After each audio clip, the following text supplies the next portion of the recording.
Étymologiquement parlant, le mot mandala, ça veut dire cercle, circonférence ou centre. Voilà, ça veut dire, suivant les traditions et les traductions, on rejoint ces trois mots-là, centre, cercle, circonférence.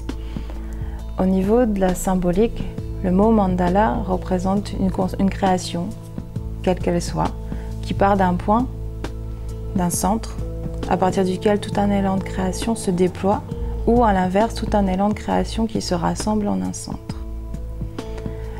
C'est une représentation symbolique qu'on retrouve de par le monde entier, et par l'univers même, puisque à son origine, je dirais, c'est vraiment la représentation symbolique de la création de l'univers. Un centre, un soleil, une source de lumière, à partir duquel se déploie tout un élan de création, que ce soit des planètes, des galaxies, et puis plus loin encore. Donc c'est vraiment du macrocosme universel au microcosme aussi, je dirais, humain, dans le sens où même de la création, où toutes les cellules, quand on regarde une cellule, il y a un atome autour duquel gravitent des électrons et d'autres particules qui tournent et qui s'agencent pour mettre en route un mouvement de vie. Donc à ce niveau-là, universel, c'est vraiment une représentation, quelle qu'elle soit, du mouvement de la création. Après, le mot mandala est associé à la tradition, je dirais, orientale, ou même tibétaine ou védique, en Inde, parce que c'est un mot sanskrit, donc qui est vraiment connoté ou qui est associé à cette tradition. Mais si on regarde un petit peu plus loin, un petit peu plus large, on découvre que les mandalas existent de par la planète entière. D'un point de vue, du point de départ, on va dire la nature, la création elle-même, en dehors de, je dirais, de l'action humaine, la manifestation de la vie, le mandala existe dans toutes les manifestations de la nature. Même si tout n'est pas en rond, mais le mouvement est le même, c'est-à-dire qu'il y a un centre à partir duquel gravite tout un élan de création. Quand on regarde les fleurs, quand on regarde les coquillages, les champignons, les arbres, quand on regarde le tronc d'un arbre, quand il est coupé, il y a tout un élan aussi qui s'inscrit dans ces cellules. Donc c'est le même mouvement qui fait que ça grandit, que ça évolue, que ça s'expanse. Et au point de départ, le mandala représente vraiment l'expression de ce mouvement de création. Après, les êtres humains ont exprimé de par toutes les traditions et de par tous les temps ce besoin de se reconnecter à ce mouvement de création, à faire partie, à s'inscrire dans le grand mandala, je dirais, le grand mandala de la vie. Donc pour moi, en tout cas, le point de départ du mandala, c'est vraiment un début de toute la création de l'univers, pour faire simple. Dans la tradition orientale, beaucoup de gens connaissent maintenant les mandalas de sable coloré tibétains, par exemple, où donc d'une manière très méticuleuse, très concentrée et avec une grande attention spirituelle et humaine, les personnes, donc les Tibétains ou les personnes formées à cet art créent un mandala de sable qui trace préalablement sur un support. Et ils le construisent au fur et à mesure, ils le créent ensemble, en récitant des mantras, en récitant des prières, en récitant des mots, des formes énergétiques qui nourrissent cette création jusqu'au bout du grain de sable. Et généralement, ce sont des mandalas éphémères qui sont créés pendant un temps, qui sont exposés et où on peut les contempler pendant un temps. Et puis quand le temps est venu, suivant l'utilisation de ce mandala, tout le sable est rassemblé au centre, au cœur, comme la création. Et toute l'énergie des mantras, toute l'énergie qui a été concentrée dans ces grains de sable, après est offerte dans un cours d'eau ou une rivière, ou de l'eau qui est à proximité, pour que tout ce qui a été donné et concrétisé dans ces grains de sable puisse continuer à œuvrer à travers le cours d'eau qui, donc symboliquement, est vraiment le flux de la création, pour faire très simple, mais qui est une manifestation, une réalisation extrêmement belle à voir et aussi à vivre ou à assister, car c'est vraiment, il n'y a pas de but ni commercial, ni quoi que ce soit, c'est vraiment la beauté de la vie qui est exprimée à travers une création et qui est offerte en offrande.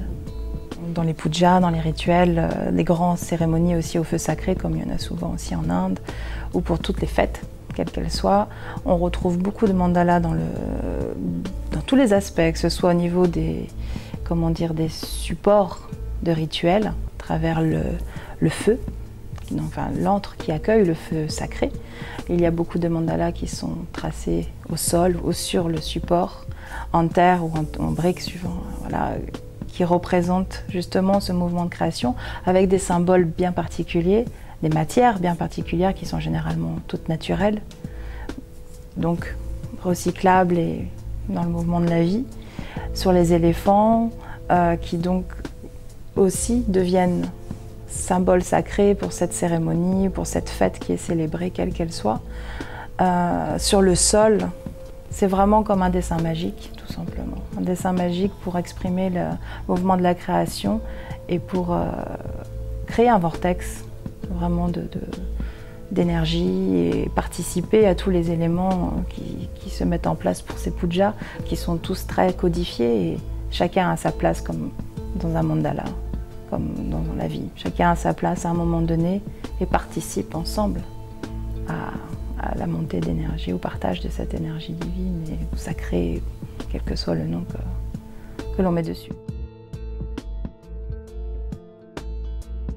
On retrouve des mandalas en Orient, en Occident aussi, en Amérique, chez les aborigènes, en Afrique, partout, on retrouve des dessins centrés.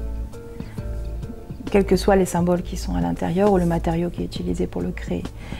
Et c'est quand même quelque chose d'extrêmement puissant de voir que même en apparence, des peuples qui ne s'étaient jamais rencontrés sont liés les uns aux autres pour exprimer la même intention, le même besoin de se retrouver dans le mandala de la vie et de faire partie d'une création bien plus grande que soi. Et c'est ce qui m'a poussée et motivée pendant des années, de voir qu'en Occident, par exemple, on a de nombreux mandalas, même si parfois on ne sait même plus que ça fait partie de la famille des mandalas, on va dire, que ce soit les rosaces des cathédrales, qui sont exactement la même configuration, où généralement il y a un centre à travers le vitrail, par exemple, où il y a un saint, où il y a Jésus, où il y a une autre symbolique, voilà, au cœur, qui est vraiment le point de départ d'une création, autour duquel gravite tout un élan de création, coloré, multiple, voilà, où les anges, les saints, les papes ou autres. Et c'était une manifestation aussi de ces besoins de se relier au mandala sacré de la vie, aussi dans notre tradition spirituelle, que ce soit les labyrinthes aussi, le labyrinthe de la cathédrale de Chartres qui est encore là, tracé, inscrit même sur le marbre, était un mandala concret et pratique à cette époque où il a été créé et mis en place pour représenter symboliquement le chemin, le pèlerinage que beaucoup de gens faisaient à l'époque à Jérusalem. Pour ceux qui ne pouvaient pas s'y rendre, ça leur permettait de vivre aussi ce chemin de croix intérieur jusqu'à arriver au centre. Donc il y a une utilisation concrète et vivante d'une géométrie sacrée pour aider l'être humain à retrouver sa relation personnelle au sacré, au divin, à son centre de création. Donc on peut aller le visiter, voilà, encore aujourd'hui. Il y a de nombreuses manifestations de labyrinthes par exemple qui sont vraiment symboliquement aussi le cheminement intérieur. Comment on chemine à l'intérieur de son propre labyrinthe, où parfois on s'égare, parfois on retrouve le chemin pour arriver au centre, où là il peut y avoir un éveil quel qu'il soit. Quelles que soient les traditions, le mandala est un support, est un outil d'éveil, de concentration, de contemplation aussi, quelle que soit l'alchimie qui se passe à l'intérieur de la personne qui le fait ou qui le regarde. Donc il y a de nombreuses expressions de mandala dans le monde. Chez les Amérindiens par exemple, ils utilisent aussi les mandalas de sable coloré pour d'autres approches, pour d'autres utilisations, que ce soit à travers certaines cérémonies, certaines roues de médecine. La roue de médecine amérindienne est un exemple de mandala aussi très parlant, où vous avez les directions qui ont chacune une énergie particulière, une couleur particulière qui œuvre pour la personne dans son cheminement de guérison. En Amérique du Sud aussi, le calendrier aztèque est un exemple de mandala aussi extrêmement puissant parce qu'il recèle énormément de mystères et de cheminement. Vous avez un centre autour duquel gravitent énormément de choses, énormément d'énergie. On retrouve aussi les mandalas dans plein de manifestations, je disais au début très surprenantes, c'est-à-dire que si on regarde aussi à un autre niveau, l'être humain se retrouve en cercle, se danse en cercle. Et il y a aussi ce besoin cellulaire en l'être humain de se retrouver dans ce mouvement de création, cette dynamique-là. Si on le regarde dans nos régions ici, que ce soit Bretagne, Auvergne ou autres, on danse en cercle, on est tous ensemble les uns à côté des autres, tournés en cercle. C'est aussi une manifestation d'un mandala. Il a une forme complètement différente, mais pour moi en tout cas c'est la même dynamique, le même besoin. Ou quand ensemble, ou quand enfant, on fait des rondes, on tourne, on tourne, on tourne, on tourne, on tourne. Et c'est une manière d'appeler cette énergie universelle à nourrir nos cellules, à réveiller le même mandala dans nos cellules. De partout, toutes les civilisations, vous retrouverez des mandalas un petit peu partout.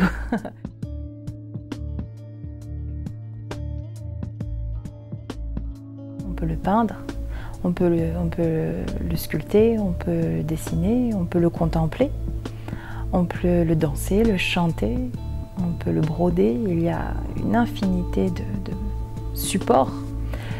Le fait de contempler un mandala est déjà en soi une démarche d'introspection. Même si on ne le crée pas, mais juste de regarder des mandalas existants ou certains mandalas spécifiques parce qu'ils contiennent une énergie particulière, une déité particulière, des formes géométriques particulières parce qu'elles nous parlent, parce qu'on a besoin, est déjà en soi une démarche d'introspection et de reconnexion au mandala. Le fait de le créer permet aussi de mettre en mouvement à l'intérieur de soi cette reconnexion, je dirais, géométrique, sacrée en soi. Donc on peut le danser, comme je disais, je parlais des rondes, je parlais des danses, le fait de danser les derviches tourneurs qui dansent sur eux-mêmes, qui tournent, qui se font aussi, eux, mandala et vortex de la connexion entre la terre et le ciel. C'est vraiment, je pense, la place de l'être humain à retrouver cette conscience-là d'un trait d'union entre la terre et le ciel, un peu comme les arbres qui ont leurs racines ancrées à la terre et qui ont leurs feuilles qui captent l'énergie céleste. Je pense que l'être humain a cette place à retrouver intérieurement.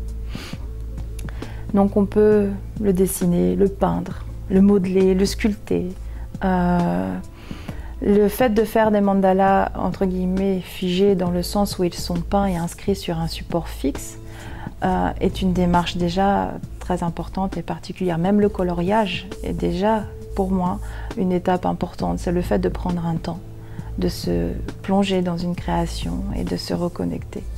On peut faire aussi du mandala éphémère, c'est-à-dire, comme je disais tout à l'heure, avec le mandala de sable coloré, mais aussi avec des fleurs, qu'on retrouve particulièrement aussi en Inde, mais dans plein de pays aussi, d'utiliser les éléments de la nature pour participer à cette création, pour que l'être humain ait sa place dans la collaboration collective, je dirais universelle.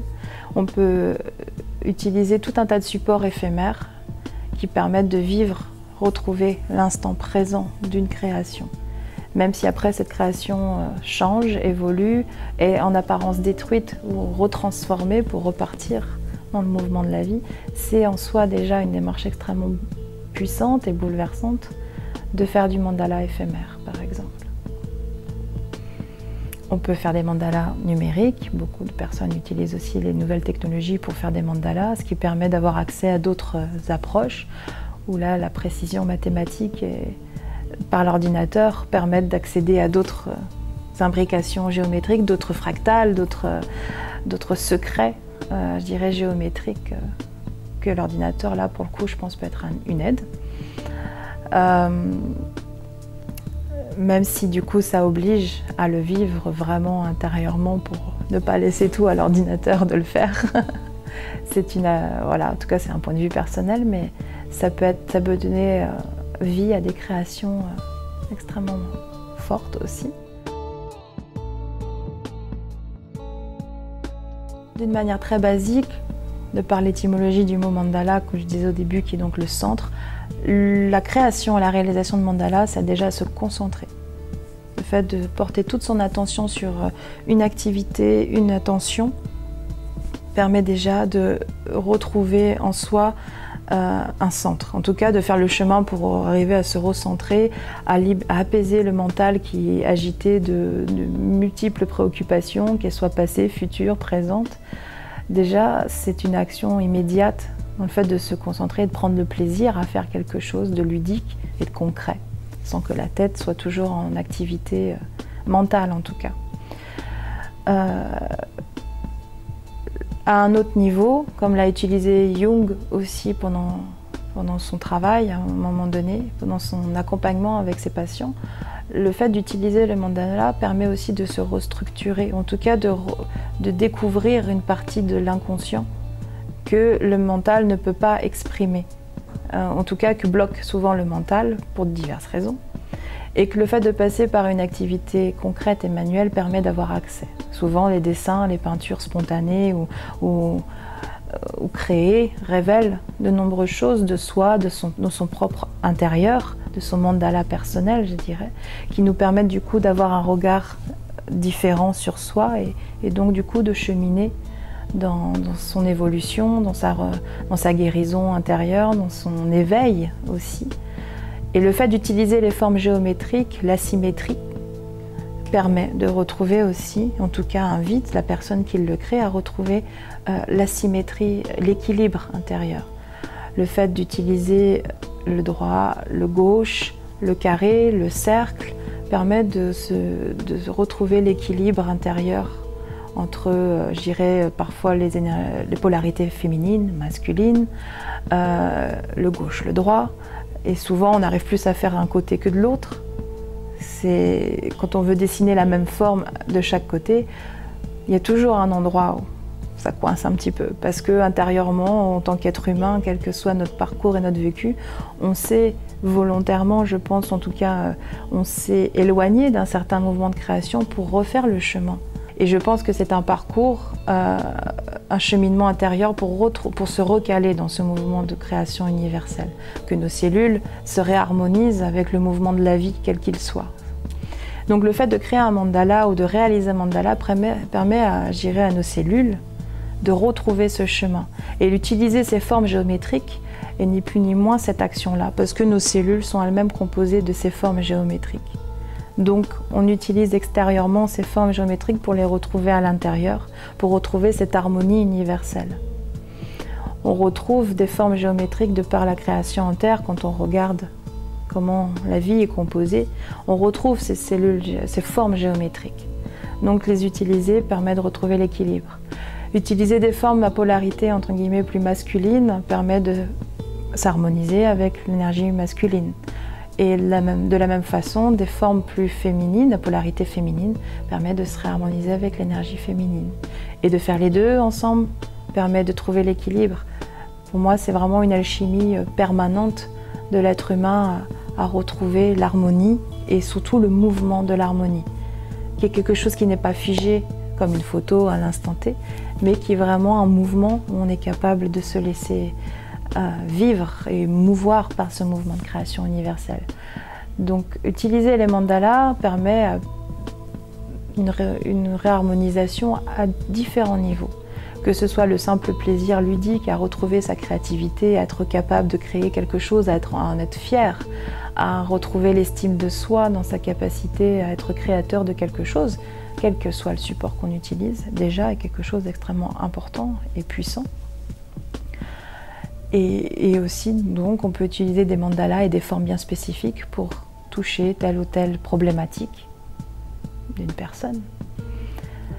Donc on retrouve le mandala surtout aussi comme un outil de guérison, qui est plus pour moi un outil, je dirais, plus qu'un outil thérapeutique en lui-même, c'est vraiment une aide d'une autonomie intérieure, d'une guérison. On redevient créateur autonome.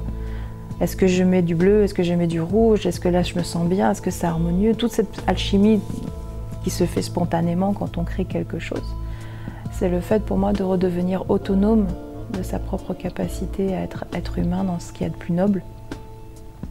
Après, quel que soit le cheminement et le temps que ça prend, mais À ce niveau-là, c'est un outil extrêmement puissant, comme un outil spirituel extrêmement puissant aussi, puisqu'on peut on peut collaborer avec certaines énergies élevées, qu'on utilise par exemple un mantra dans un mandala, parce que ce mantra nous parle et parce que voilà, on a décidé de créer avec, peut devenir vraiment un outil de transformation vivant et concret, puisqu'on crée, puisqu'on est en mouvement et en action.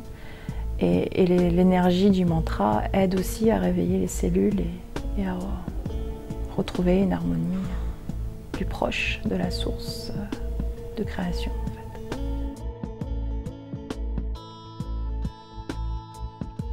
Créer un mandala, un atelier mandala, quel qu'il soit, peut être utilisé, je dirais, à toute heure de la journée, à tout temps, et à tout âge surtout. Souvent, on garde quelque part que l'idée du coloriage fait partie d'une époque ancienne où on avait le temps de colorier à l'école, où on faisait du coloriage, alors qu'en fait, ça peut devenir un outil extrêmement transformateur et ludique. Dès le plus jeune âge, les enfants peuvent colorier, créer, dessiner spontanément des mandalas ou être accompagnés pour cela si besoin, mais dès le plus jeune âge, car ce besoin de reconnexion, ce besoin de reliance au moment de la création se fait dès la naissance, dès tout petit. Donc j'encourage bien sûr dès le plus jeune âge à aider les enfants, enfin à accompagner ou à vivre aussi avec eux ces moments de création, que ce soit avec des mandalas déjà tracés, que ce soit juste le fait de dessiner dans un cercle par exemple, ou le fait voilà, de libérer leur élan de création dès le plus jeune âge. Mais jusqu'à 99 et plus, au contraire, à tout âge, au contraire, l'outil du mandala peut être approprié, quelle que soit l'approche ou la technique qu'on emploie, que ce soit du coloriage, que ce soit un mandala peint ou sculpté ou dessiné ou créé avec des outils plastiques, à tout âge au contraire, ou lors de moments de retraite, d'introspection intérieure où on utilise certains mandalas parce qu'il y a un besoin, ça peut devenir un outil spirituel concret et quotidien extrêmement puissant aussi.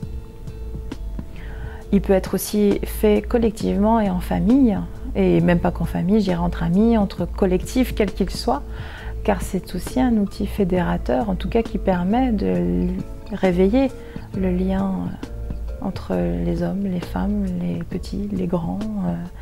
Et je trouve ça extrêmement fabuleux de pouvoir partager aussi ces moments de création ensemble, qu'ils soient individuels, collectifs, peints, éphémères, quelle que soit l'approche qu'on lui donne ou le chemin qu'on utilise pour se reconnecter au mandala.